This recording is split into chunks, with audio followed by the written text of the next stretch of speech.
Who's Kathy, can you whispering? hear me? What? Kathy, can you hear All me? right, live is Yes, I can coming hear up you. now. I just wanted to let you know, I don't know if you were aware, but I think we're cut down to 40 minutes now. No, we're good. We own the Oh, program. we're good? But thank you. Oh, okay. But all right, thank you. yeah. Thank you. You never know, but yeah, we decided in March to buy it. Oh, okay.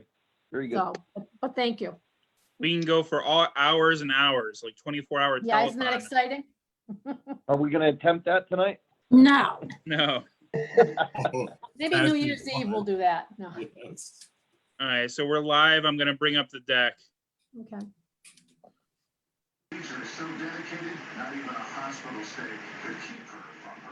Somebody needs to go to mute. I can mute them in a second, but I hear TV or something. Yeah. In the background, yes. I don't know, is it Peggy maybe? I'm going to try going to mute. All right. Thank you. Okay, going to share my screen. Okay. I see you. Sharing the screen. Perfect. Look at that. Everybody can see the presentation, correct? Yep. Yes. Yeah. Yes. I updated for the holiday, so. Nice, nice. Very nice. Very nice. All right, so we're gonna get started, Kathy? Yep, we're gonna get started. All You want right. me to start? Me to start? You're Well, gonna what I'll start. do is we have that new intro thing. We'll start that, let that go, and then Yeah, I'll start with the intro. we'll go to the thing. Okay. All right, here we okay. go. Yep. pledge allegiance to the flag. I'm gonna pledge the of flag. United States of America, and to the republic for which it stands, one nation, under God, indivisible, with liberty and justice for all. Could you guys hear that? Thank you. Barely. Barely. All right. we couldn't Well, we hear had to it. re-record it anyway. We need John's booming voice for the future pledge. I can sing it if you want. What's that? I'll sing it for you. No, that would be perfect. All right. Okay. So the next thing is normal. Sorry, I forgot where we were today. We want to hear from you. Please, if you are seeing this feed and you can subscribe to our YouTube channel or like us on Facebook, that would be great. We're trying to get another like 40 subscribers on YouTube so I can get the name secured for the ESNC like we do for Facebook. Other than that, continue to connect with us through Facebook, our website, myesnc.com, or through YouTube.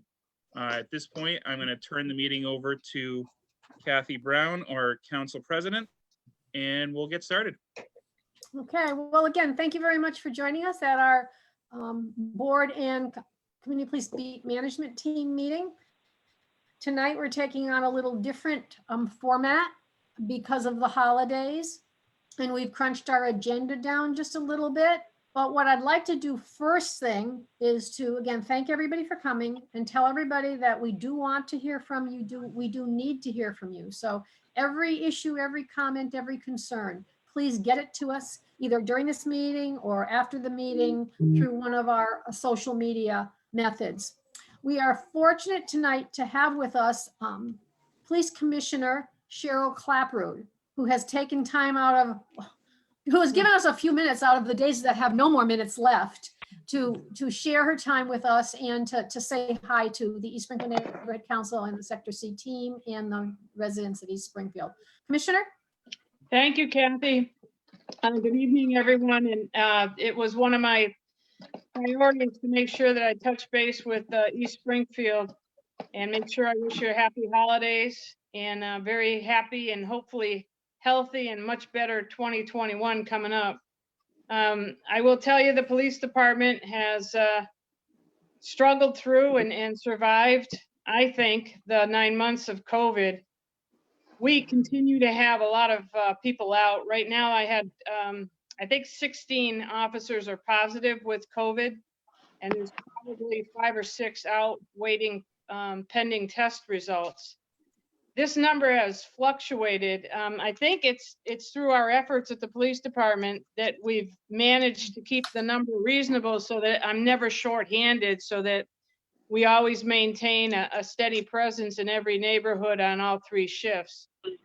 We went to the one-man cars, as you might know, to make sure that we could between transports, and after each shift, they do a thorough cleaning in the garage. If we have a transport, somebody's in the vehicle, we've had a company come in and professionally clean the vehicle so that we're sure it's sanitized and safe for the next officers that use that car. So we've been able to keep up without calling in state police or extra help. I thank the men and women of the police department all the time for their diligence, their patience through these hard times. They haven't taken advantage of calling out with any COVID symptoms or quarantining themselves. They've showed up to work, and they've done a very admirable job. And for that, I'm very grateful. We continue to see certain crimes dip because of COVID and other crimes rise. And I don't think it's a secret. I'm sure you're aware of the fact that the shootings have increased, and people who have been assaulted violently, those numbers are still up. They're up nationwide. It's not a Springfield problem. It's not a Massachusetts problem. It's happening around the country. A lot of it is caused because of lack of incarceration. We arrest people over and over again. And I'm sure Kathy can tell you, and I know Julio and Sean Arpin will tell you that the names of those arrested on a weekly basis are repeat offenders. And it's a dangerous game we're playing. It's a revolving door with some dangerous criminals that come out, get their hands on guns again, and commit violent crimes. And by not incarcerating them for any length of time, to me, we're just empowering them. It's like a game with them. And I'm racing against the clock here, trying to convince courts and judges that we need these people to be incarcerated. Somebody's going to get hurt. Some innocent people out and about will get hurt, or some of my officers will get hurt. And that to me is a tragedy, because we should know better.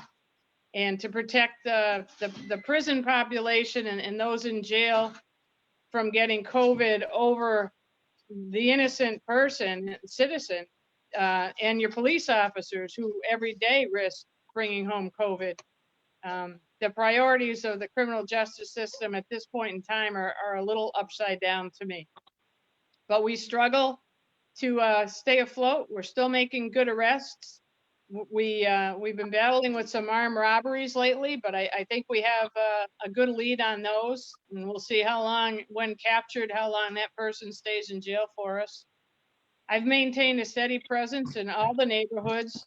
We maintained the ordinance unit, we maintained a traffic unit, and we maintained a couple of C3 units, although they've been kind of decimated with numbers for other spots in the organization.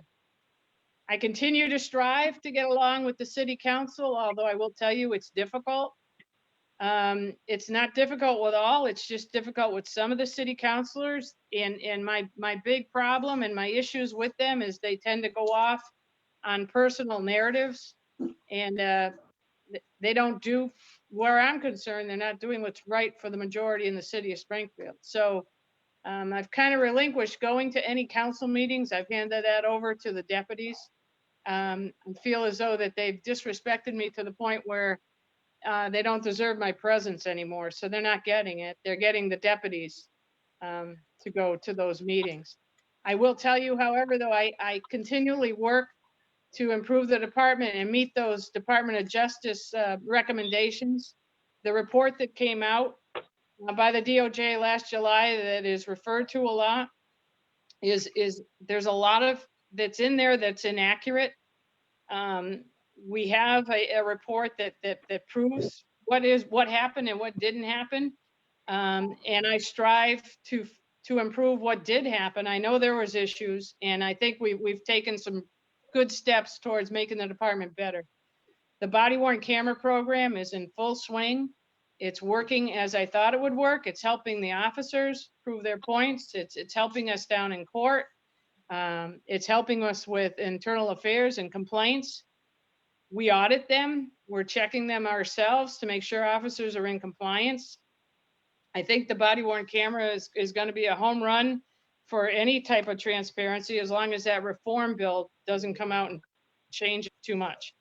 My disappointment with the reform bill is it was created by people who didn't ask anyone in law enforcement. So there's some things in there that we do take issue with.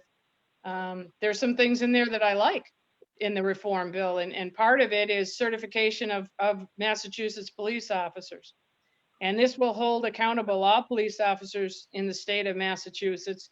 If they're disciplined by one department or terminated by one department, it will be known throughout the state and will not be able to be hired.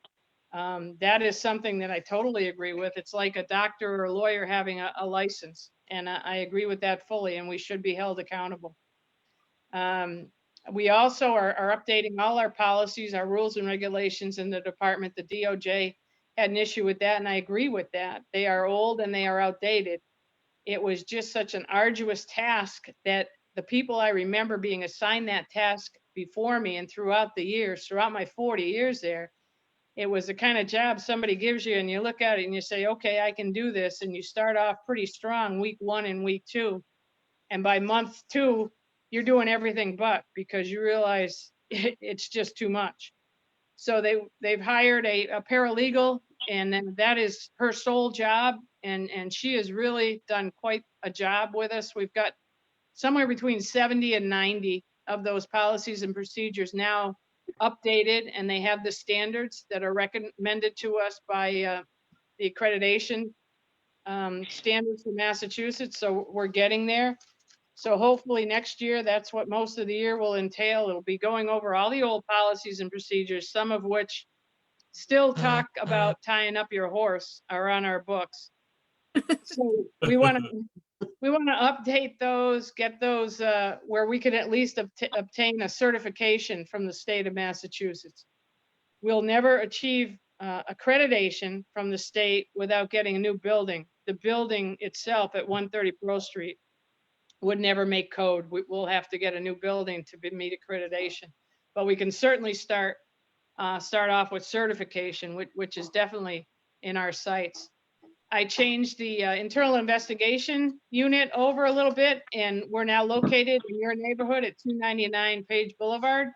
We have new offices, beautiful offices, private parking where people can feel secure about going in and either making a police complaint or talking to IIU. The range, the firing range is also there. I was going to talk to Kathy about getting you maybe in January, Kathy, we'll see how the COVID works, but I'd love to give the neighborhood their night at that range to see what we're doing, to see the advancements that are made. It'll help the officers not only just firing, but there's situational range and a long gun range, which were desperately needed. 130 Pearl Street, the downstairs range was hazardous to our health. It was, the ventilation system was damaged beyond repair, and you could smell the gunpowder after firing a few rounds. So it couldn't have been good for your lungs. So that's all new. It's up and running. We have an online complaint form now for anybody in Spanish and English, for anybody that has an issue with officers. I meet with the captain in IIU that I put there. He is also an attorney. So I think things are going in the right direction. I want to hold people accountable. You don't read about it, but I have disciplined people. I have terminated people. It's not something we advertise unless somebody asks about it. But believe me, the officers here tonight on the phone will tell you that they are being held accountable. And I've started a pilot program with AIC, where AIC professors are going to start a middle management course for us. They've asked for my rules, regulations, policies, procedures, and job descriptions. I've expressed to them that my main problem right now is I have to get middle managers to buy in. The department is over 500 strong. I can't do it myself. I can't keep my eye on everybody myself. It's tough to organize by myself. So I need the middle manager buy-in. Do you want to take the promotion? You want to be a sergeant, a lieutenant, a captain? Then here's what you have to do. You have to accept responsibility and you have to make decisions. And there's no way around that. The department won't operate smoothly or professionally unless I have that total buy-in. So those are some of the things that we're doing. We still have 2 outstanding cases out there, the Greg Bigda case and Nathan Bills. I was hoping to get them wrapped up last year and let the cards fall where they may, but unfortunately, courts closed quickly in March and have very rarely been reopened, and they're certainly not doing any trials. So I think we're looking at late spring, early summer, and then I look forward to getting those cases off my plate and start anew and make sure that we're in communications with everybody. And we're having another forum, and you're all welcome to call in on Saturday from 10 to 12. There's a community forum that the mayor is sponsoring. He'll probably tell you about it. I'm sure it's been in the paper. And I pay attention to what everybody has to say. And Kathy, you know, I take it seriously. I take the reputation of the men and women there and myself very seriously. So we're trying to make definitely a better police department for the citizens of Springfield. Well, Commissioner, thank you very much. And we really appreciate you coming in tonight and giving so much information in a fairly short period of time. Because the more information that you can drill down to us, John Q. Public, Right. the better off we are and the better able we are to support what you're doing. Yeah, absolutely. And I thank you for the opportunity, Kathy. Thank you very much. Yep. Thank you. Okay, so Merry Christmas, Happy New Year. Hang in if you want to, or go have your dinner. I think I'll go have my dinner, Commissioner. but I want to wish you and everybody in East Springfield a very Merry Christmas. And if you need me, Kathy, you know how to get a hold of me. Thank you. Okay, thank you. Thank you. Thank you Bye. very Merry much. Christmas. Merry Merry Christmas. Merry Christmas. Merry Christmas. Hey, Thank you. Kathy, before you jump to the next thing, I just want to, some people joined the Zoom meeting. I just Yeah. want to let everybody know, at certain points, Kathy will open the floor for questions. As the new people were joining, I had it set to auto mute. You will be able to unmute yourself when it's time for questions, but it's just so we don't have feedback throughout the meeting where, you know, it's preferred that you're on mute when you're not talking. And then also I did put the Zoom invite into the Facebook feed a couple times. So if there's anybody else, we are getting some questions there and we will bring those up when we hit the appropriate point, but feel free to join. This meeting is open this week. You can use the link I put in the Facebook feed. And sorry, Kathy, I just wanted to throw that in there. No, that's what I need you to do is let's keep us on track. We're trying something a little different this time, so that's great. Again, I want to publicly again thank the commissioner for giving us some of her time and for giving us that valuable information. And we will take her up on the invite to take a look at the range when the appropriate time comes. So right now we have 2 police facilities in our neighborhood. We have 50 East Street, which is the training academy and the youth assessment center, etc. And we also have the range, the police range, and also internal investigations. So we're happy to have them have you guys in the neighborhood. All right, let me move along with just a couple of comments, and then I think we'll bounce to to the mayor's comments to us. Again, we want to hear from you for those new people who popped in after we started the meeting. We will continuing to have a monthly conference call with the Plaza Management. We have one scheduled for this Thursday. I have a couple of comments from some people in the community. Please send us comments or questions if you want us to bring things up with them on Thursday. 311 is operating. It's working very well for us a good deal of the time. So please use 311. If you want us to help you follow up on something, please give us a call. You've probably seen some activity over by the old Serviu building, Party building at St. James Avenue and St. James Boulevard. The new owners are cleaning it up, and they're going to be, the last I was told, they're going to be demolishing that. And I do believe they do have a demolition permit for that piece of property. I do not know when the building's coming down. The Community Preservation Act projects, we did announce last meeting that the submissions are due April 1st. If you have any ideas or thoughts that you want to share with us, please reach out to us. We've got a couple of thoughts, but reach out to us so that we can be all inclusive. East Springfield is a crime watch community, and we do report all suspicious activities. So pick up a phone, dial 911, non-emergency. We've had some really good police community interaction over the past month and a half, and beyond, and further back than that, in terms of feeding information that that helps solve or mitigate problems in the neighborhood. The next topic obviously is COVID. There is much to be said, but little to be said. Everybody just needs to do what they can do, please, so that we can all celebrate in person next year. The website, Springfield website's here, and it'll connect you to the CDC and also the Mass website. And John would tell you that we'll have Check Your Speed events coming next year, along with another little Check Your Speed program to enhance what we're doing.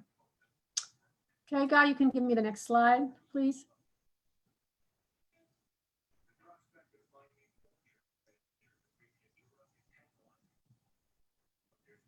Hi, Kathy and East Springfield Neighborhood Council team. I'm all lit up.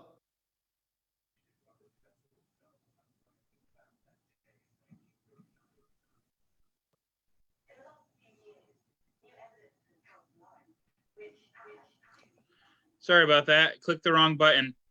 Okay. 1 second. Okay. The mayor is at a meeting that is happening now, so he takes some time to put together a little video for us. I'm all lit up because of you, because of your continued efforts. Even though we are living in these challenging and surreal times, you continue to care, you continue to give back, you continue to invest and believe not only in our East Springfield neighborhood, but our city of Springfield. So I'm wishing each and every one of you and your families good health and continued success. We will have a better 2021. In the meantime, a joyous holiday season. Merry Christmas, Happy Hanukkah, Happy Holidays. God bless. Mayor Dominic Sarno. All right, so Kathy, I can Okay. I can leave it here for a Next, second, please, or I can please. jump to the next slide.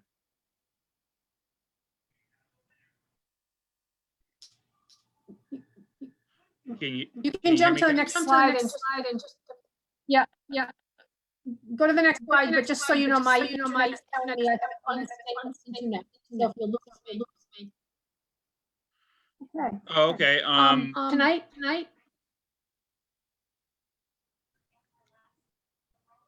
Tonight is also the Sector C Community Management meeting. And we're really glad that the commissioner was able to join us. And right now, I think what I'd like to do is turn the meeting over to Lieutenant Arpin. No, actually, let me turn the meeting over to John Costi, who is the chairperson of this meeting. John? I am here. Merry Christmas, everyone. Merry Christmas. And welcome, and I'd like to welcome the Arpin, Springfield Police Department, and we have served masters with us this evening. So, Lieutenant, if you could bring us up to date on neighborhood activity.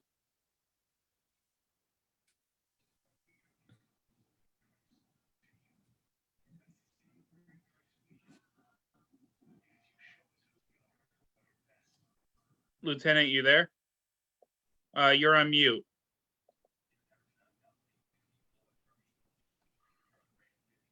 Okay. It looks like you're unmuted now, Lieutenant. Are you there? Yeah, are you guys hearing me? We are now. We got you. Yep, now we are. Yep. Okay, you guys were coming in really echoey. So are you hearing me so I can continue? Yeah. We're hearing you and Okay. I'm hearing you and Okay. All right, just let me know and stop me if it's coming in echoey. So I have good news. During the time November 8th to December 5th, for Schedule 1 trains, we only had 2 thefts from a motor vehicle.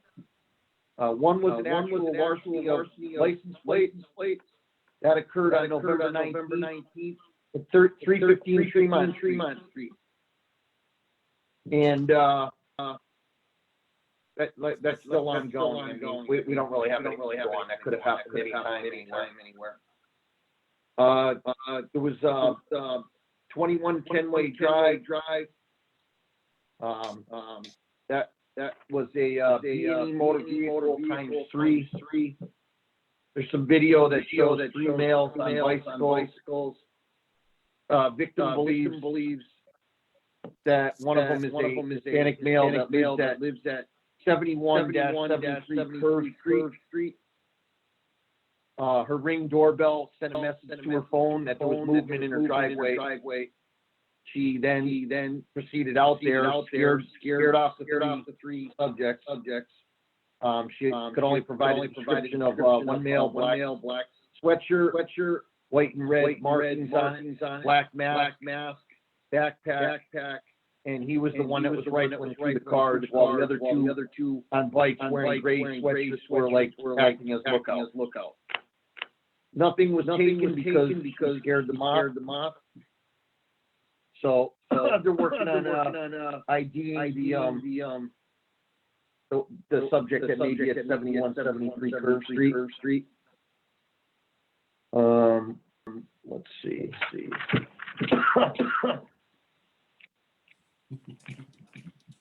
Okay. Yeah, let me jump into that. I actually have an arrest for 21 10-way. So I spoke to Kathy about this earlier. It was this was a charge of B&E, nighttime motor vehicle, and an attempt to commit a crime, which would be the larceny. But they were scared off. The subject is actually a 25-year-old white male that lives at 1154 Page Boulevard. His name is Alexander Playcheck. So I'll read the kind of go through the report. So that night, the subjects were attempting to break into the vehicles. Caller with the Ring video called us there. Apparently there's more to the story here. Apparently one of her husbands, one of the subjects was being detained by her husband. Officers showed up, placed the subject in handcuffs, placed him in the cruiser, and then started to speak to. Can everybody hear me? Yeah. Okay. Yeah. I was very echoey. I'm sorry I keep stopping, but it keeps like repeating on my phone. Yeah, It's not doing it now. It's not doing it now, right? It was doing it. No. Yep. Okay, so you can hear me now. Good. Okay. Yeah, I think confusing there when was that a loop coming through. I just reset everything and brought it back. That's why the video died. I'm hoping that okay. has killed it. I think it did. Now I'm not getting the echo now. Good. All right. So basically, as I told you, the husband held one of the subjects, and officers responded and were talking.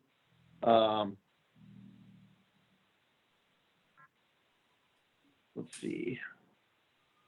And Mr. Playcheck, who is the one that is arrested, Alexander Playcheck, is clearly identified in the video by his clothing and his facial markings and what he was wearing. We were able to, we took his outer clothing to detain it for court purposes.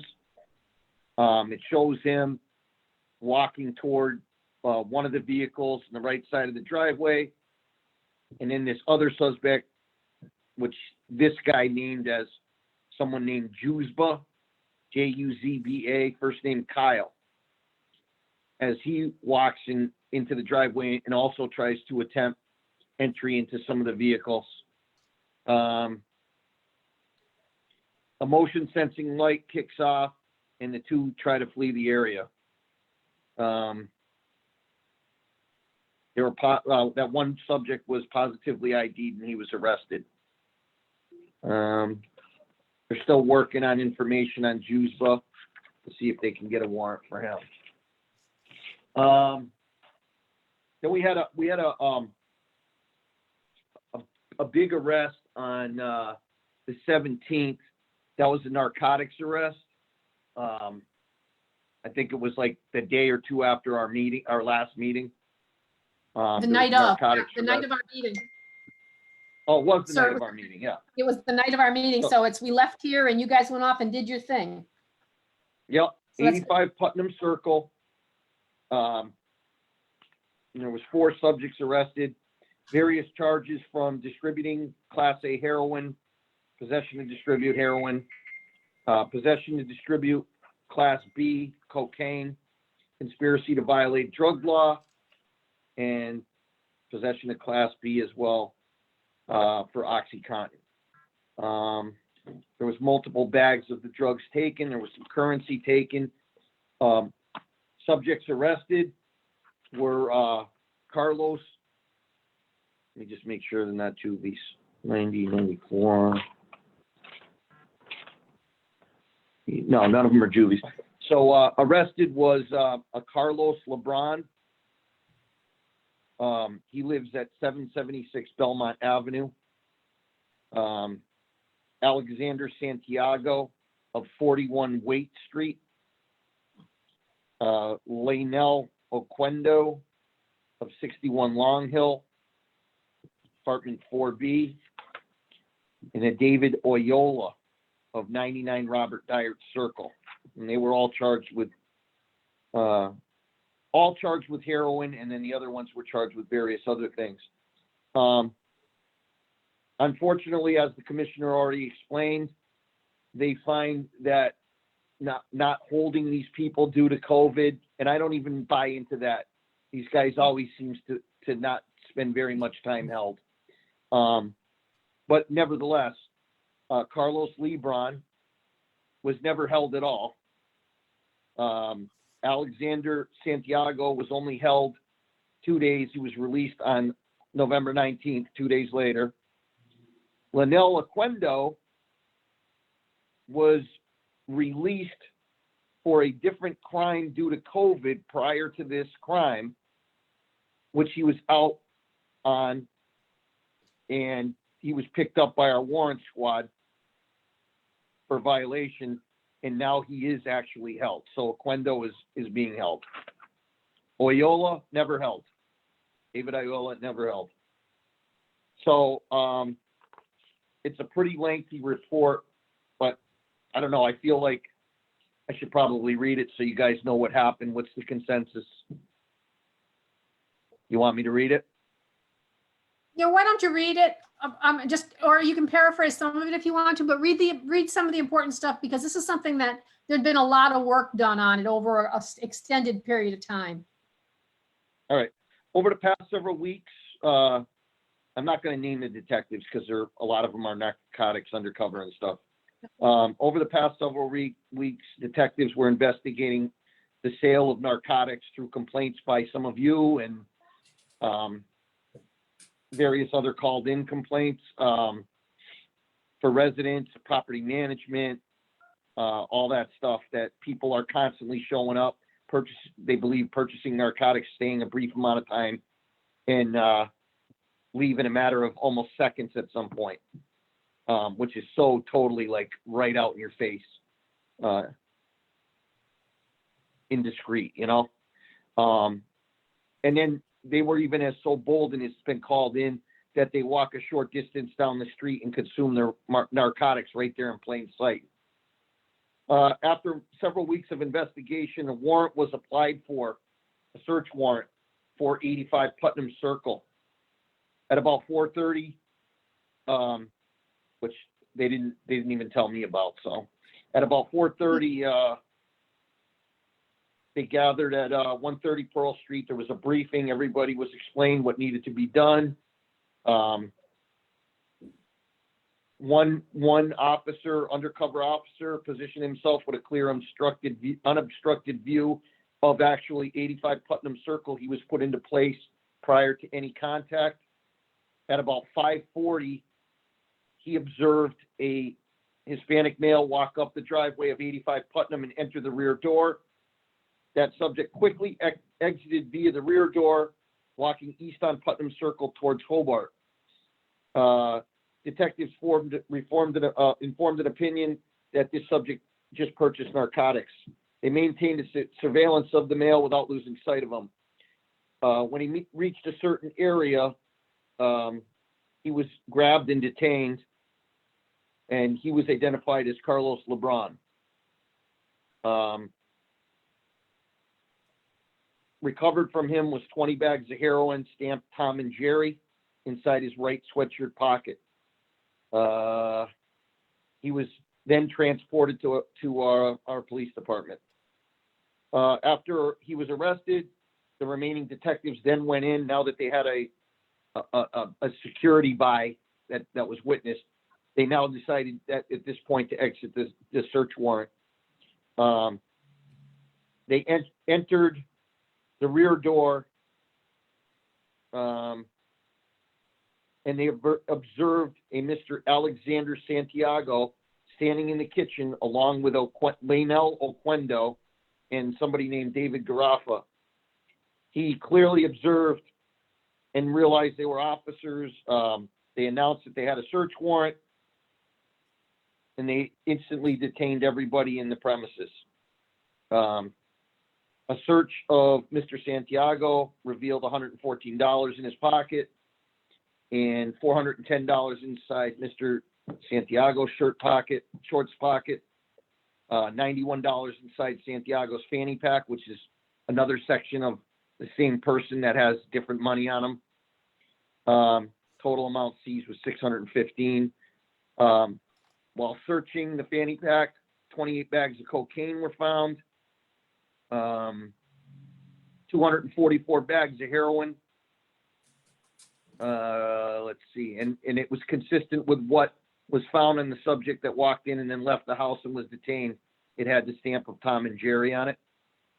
As you know, like dealers try to, that's almost like classifies who it's coming from. Nobody else is out there selling the same name. You know what I mean?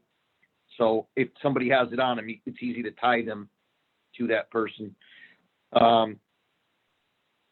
Upon going through the living room, scale with residue was found, along with other packaging materials. Also found was another bag of cocaine, OxyContin pills, another $297 was found abandoned on the living room floor. The heroin was tested and came up positive. For whatever reason, two people, Mr. Graham and Mr. Garrafa, were released. I guess they didn't have enough to arrest them. Let's see.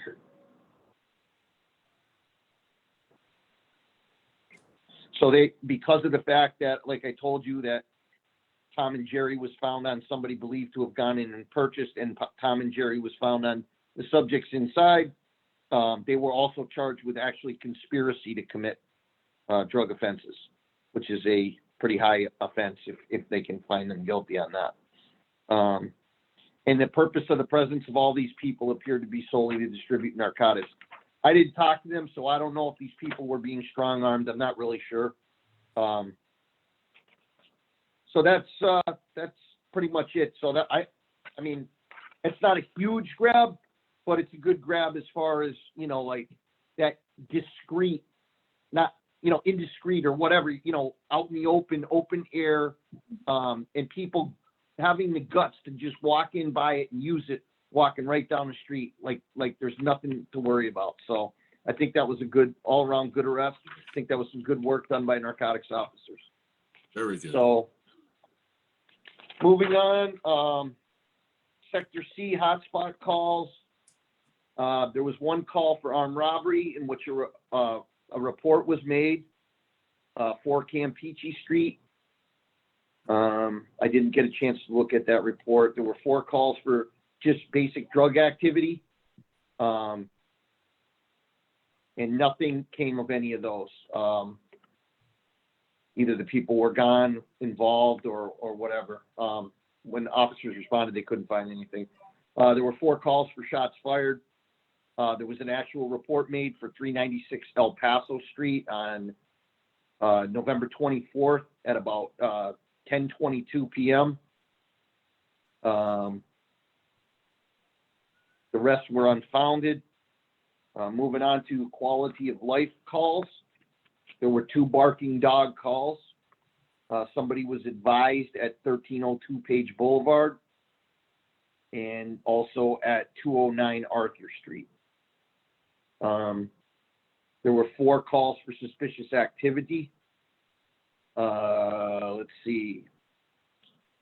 At the Racing Mart at 1030 St. James Avenue, I don't know the specifics, but an arrest was made. And it wasn't a Schedule 1 arrest, so I'm not sure what it was. Could have been shoplifting, trespassing. And the other ones were unfounded. There were 5 calls for suspicious motor vehicles. And none of those panned out to anything. 5 calls for suspicious person.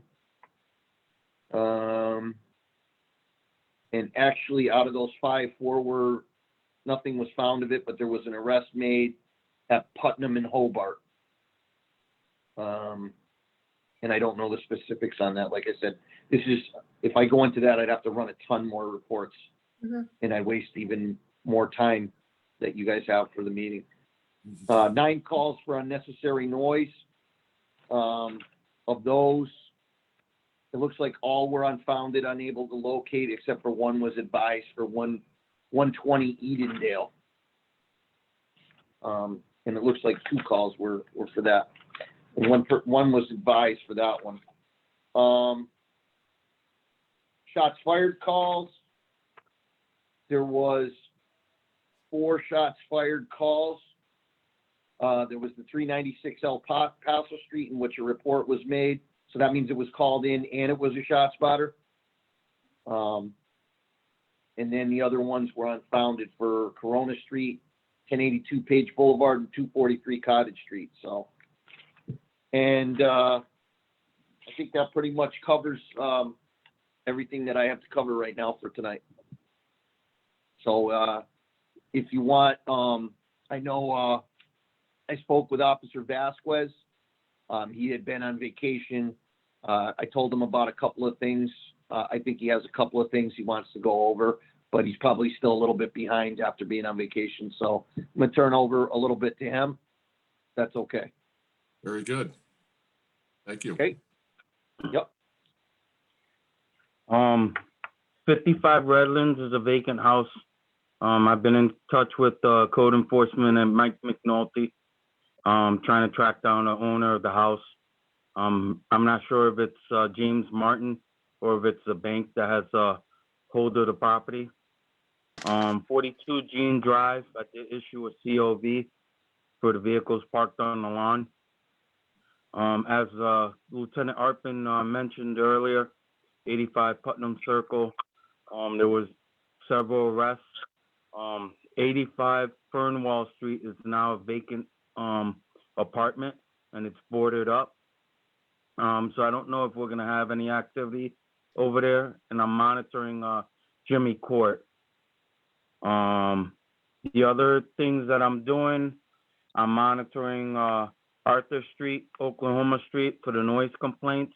I haven't had much activity. And I'm also doing directive patrols in Mallory Village, 1144 Page Boulevard, as a result of the noise complaints. I'm also monitoring Curve Street, Watland Street, and Ivan Street due to a lot of activity in that area. And that's all I have for now. Very good. Thank you. Okay. Are there, John, is there anything else from the police perspective? I think we're done, right? I think that, yes, I think we're, that's, yes, I think we're done with that, with the police report. You want to open it up then to police-related questions, and then Yep. we can go to general questions. That sounds good. Does anybody All have right, any? I had one from Facebook. How long is a motorcycle allowed to run and rev in a driveway? We have one nearby that neighbors have complained about, especially when it's running for over 2 hours. Police found it to be unfounded, but we can hear it at 3 houses away. Well, it's my understanding that no vehicle can be left running more than 5 minutes unattended. So as far as I'm concerned, that extends to motorcycles. I would have to double check that. But as far as I know, it says motor vehicle, and a motorcycle is a motor vehicle.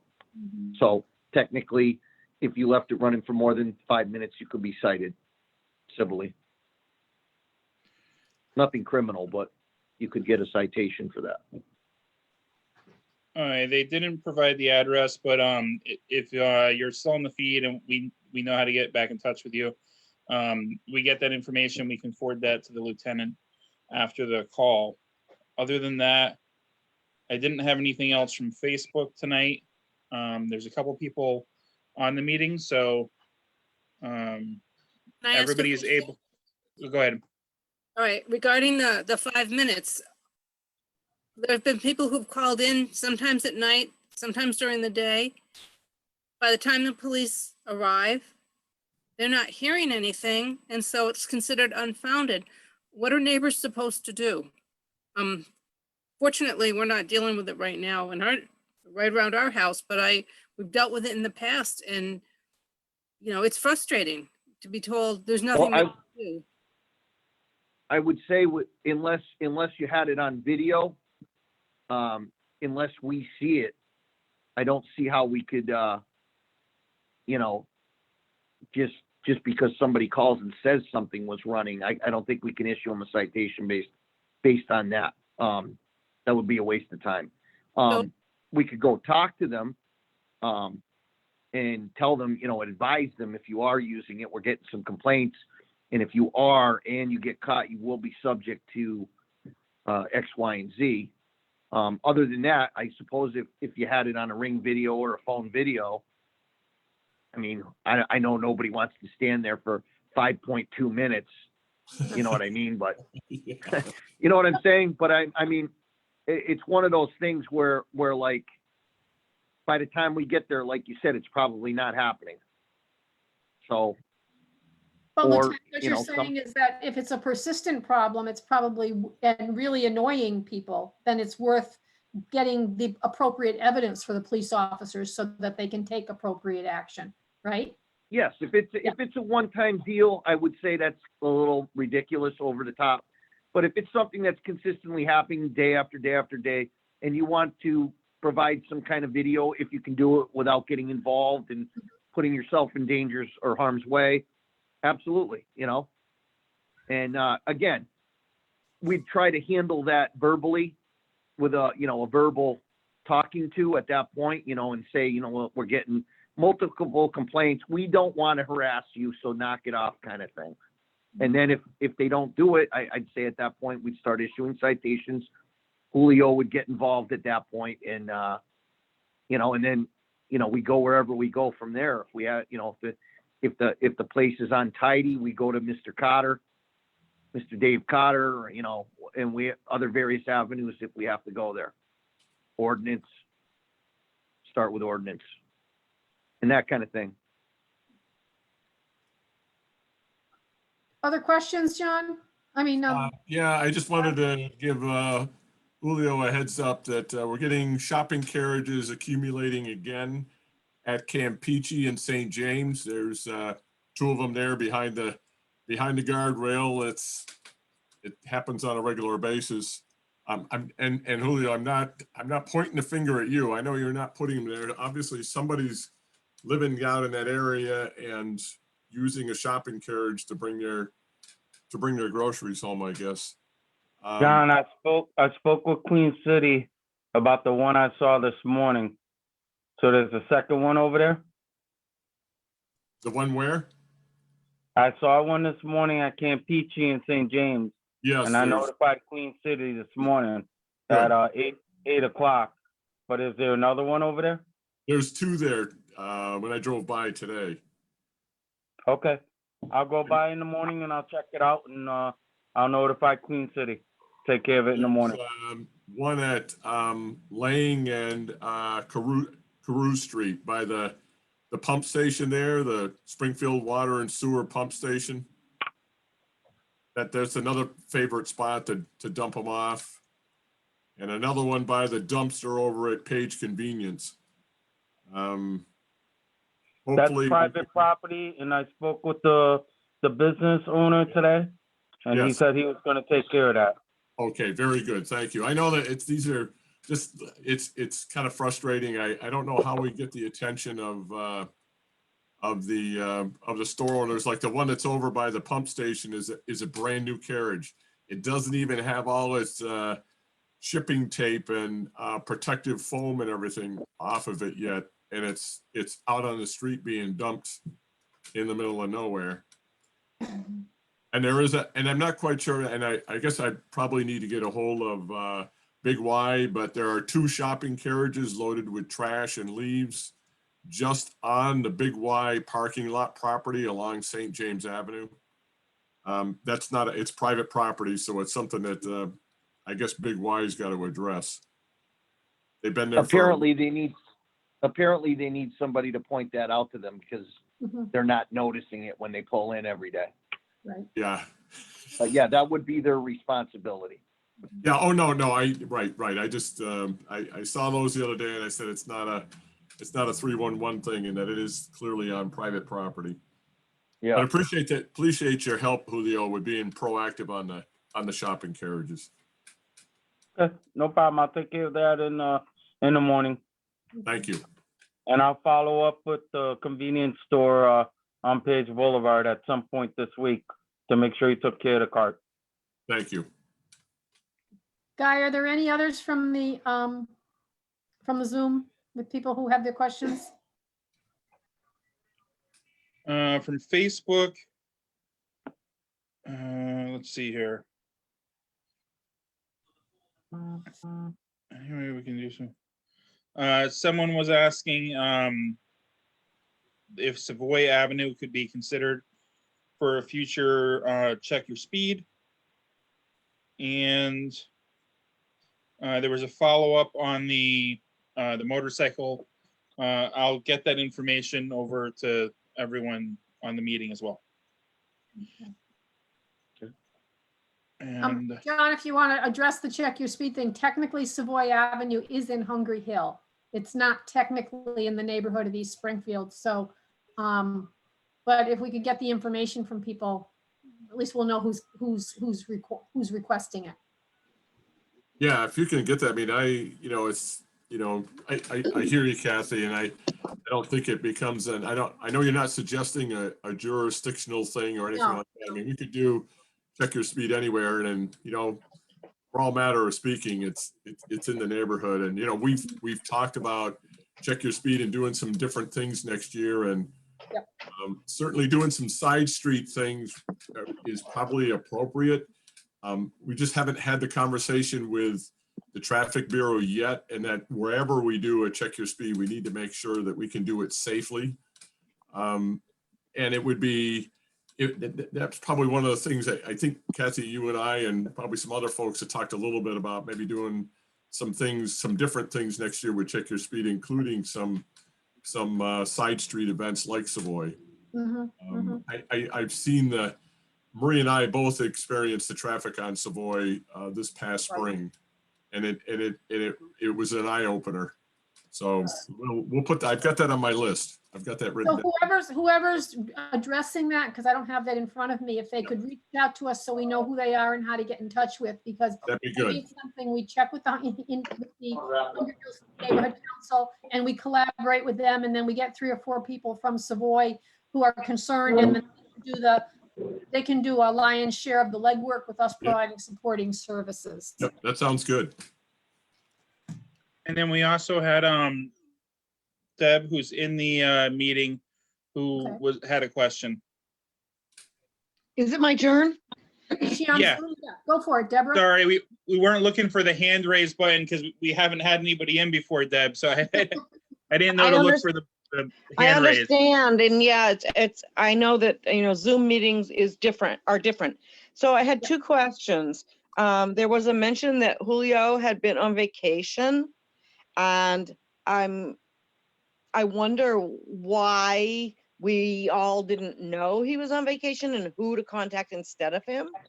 That's my first question. Is Lieutenant Arkin still with us? Yeah, as far as I know, Officer Matt Lee was Yep. there to take his place. So he would respond or be informed through the 311.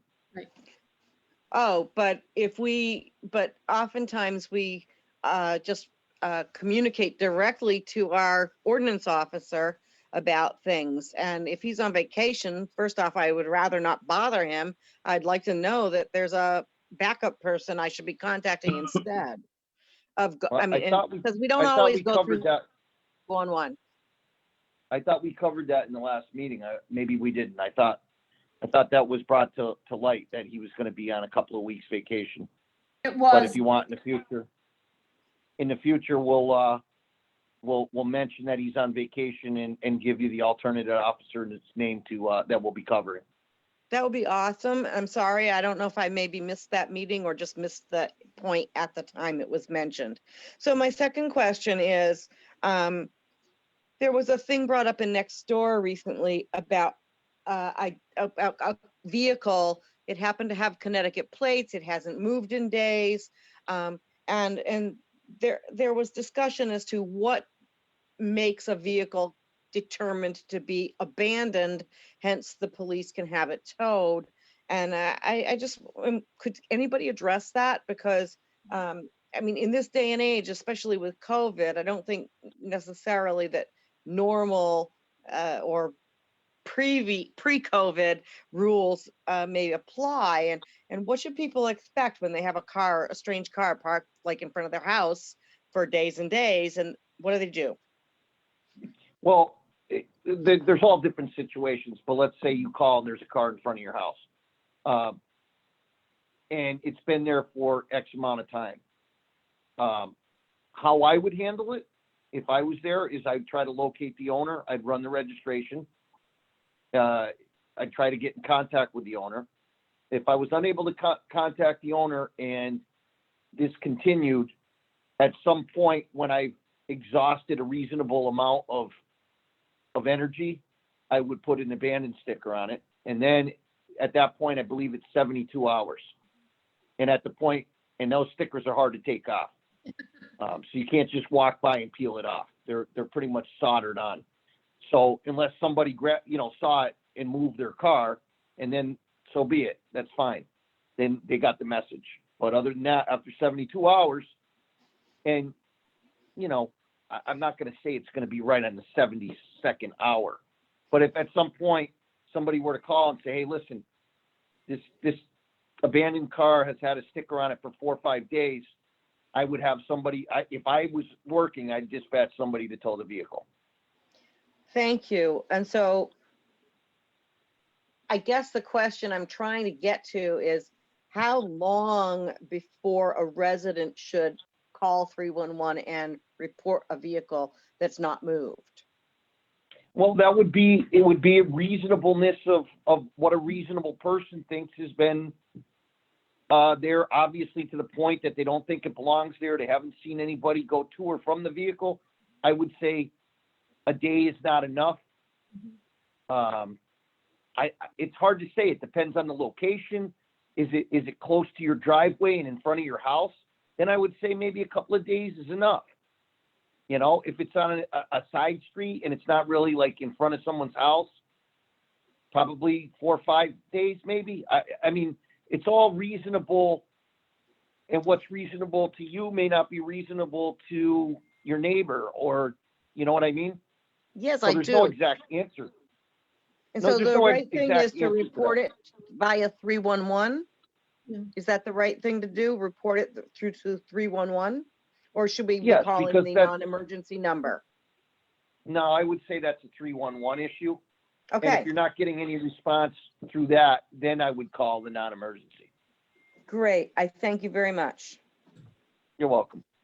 And Lieutenant, I mean, correct me if I need to be, but if anybody thinks that a car is there and it's maybe stolen or it looks peculiar, then certainly That's 311 different. is also a non-emergency number, so a cruiser can come by and run the plate to see if it's a stolen vehicle, right? Correct. That's obviously different. Now Right. you're taking it up, you're raising your suspicions. There's reasonable suspicion that the car may be involved somehow in a crime Mhm. or could be stolen, whatever, it could be stolen, dumped, whatever. Now that's a different thing. Now we go directly to non-emergency line. Now, if you think it's stolen and there's people in it, now you're calling 911. Right. So it's kind of just like what we work with. You're going to go with reasonableness. If it's at this point, you just call 311. If it gets to this point, then maybe you call the non-emergency. If it gets to this point, then maybe you're calling 911. Okay? Yeah, it's not a simple answer all the time. And you're right, No, the it's reasonableness not is, cut and dry. And some people think things are more of an emergency than other people. right. So, but we have to kind of use a general set of measurements, if you will. It may be important to some people, but it's not rising to what we think is important in that type of thing. So Okay, thank you. every case is different. You're welcome. Kathy, if it's all right, could I say a couple of things and wrap it up? Because unfortunately, I have a boiler guy downstairs working on my hot water. I haven't had hot water in 5 days. Oh dear, yeah, So- okay. So he needs me and we're coming up on an hour anyway. So, Okay, yeah. And if I just anybody wanted- has any other police questions, just get them to us and we'll get them straight to you, Lieutenant, and we can deal with them. But yes, certainly go for it. And I just wanted to say, obviously, everybody have a Merry Christmas, and I hope everybody health and good things to come in the new year. It's been a really lousy 2020. I'm thankful for having a job, and I know people have it a lot worse, but hopefully 2021 is going to hold a lot better for us. And I just wanted to say, has anybody been to the new flea market building there? That's the old Dave Soda and Pet Food City yet? No? I haven't, nope. I have Nobody- not.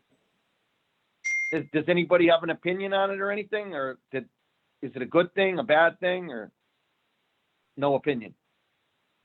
Not enough Can't information. say to until, have an like, opinion. Yeah, Yeah. We Okay. went by Idea there yet. Sunday.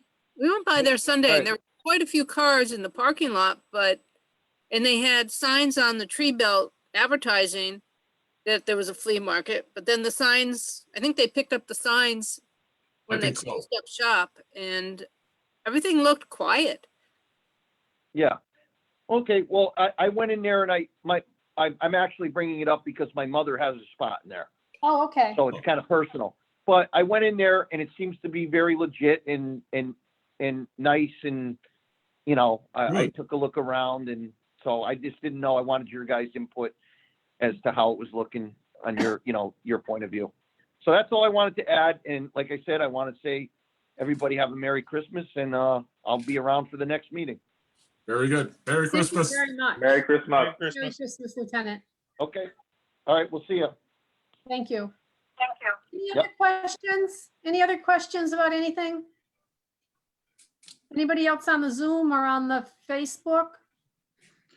I don't see any other questions on Facebook, and I don't see any other hands up or anything on Zoom. Okay, any other questions from the board?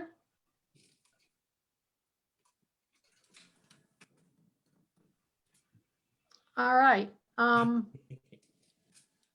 just want to wish you all a very Merry Christmas, as merry a COVID Christmas it can be. thank you, Deborah. Thank you. And yeah, Thank you. to everybody also, Merry Christmas. We'll see you on January 5th. Everybody knows how to get a hold of us. Thank you to the board for all you do. Deborah, thanks a Merry lot. Christmas, guys. Thank you, Lisa. And I'm sending you a text on that other